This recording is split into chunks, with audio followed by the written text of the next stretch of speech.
我哋今日整一個好啱聖誕節食嘅甜品——法式水果批。喺一個大碗裏面放入已經篩過嘅麵粉、糖同鹽，加入冰凍嘅牛油粒，用手將麵粉同牛油混合，令到每粒牛油上包上麵粉。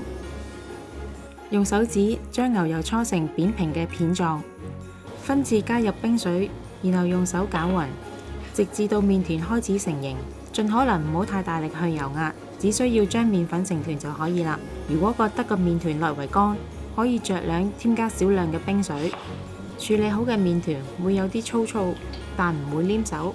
將麵團用保鮮紙包好，輕輕壓扁，就可以放入冰格冷藏1小時。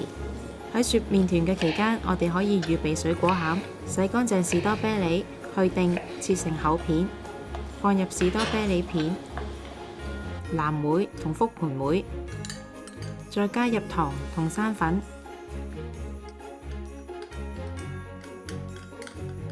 刨半個檸檬皮，加適量嘅檸檬汁，充分攪拌後備用。如果買到士多啤梨偏酸，加幾滴檸檬汁就已經夠啦，或者加糖來調節味道。喺搓麵團嘅墊上面灑上足夠嘅麵粉，放上麵團，壓成4mm 厚度嘅圓形餅皮。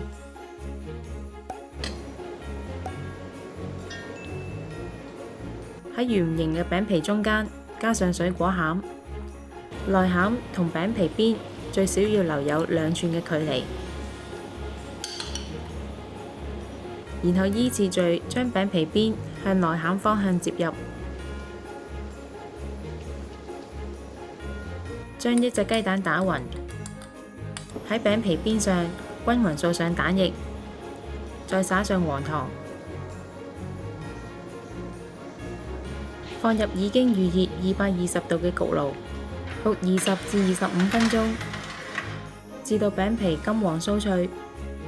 出爐之後就放上層架放涼。如果鍾意嘅話，就可以加適量嘅糖粉，咁就會更靚啦。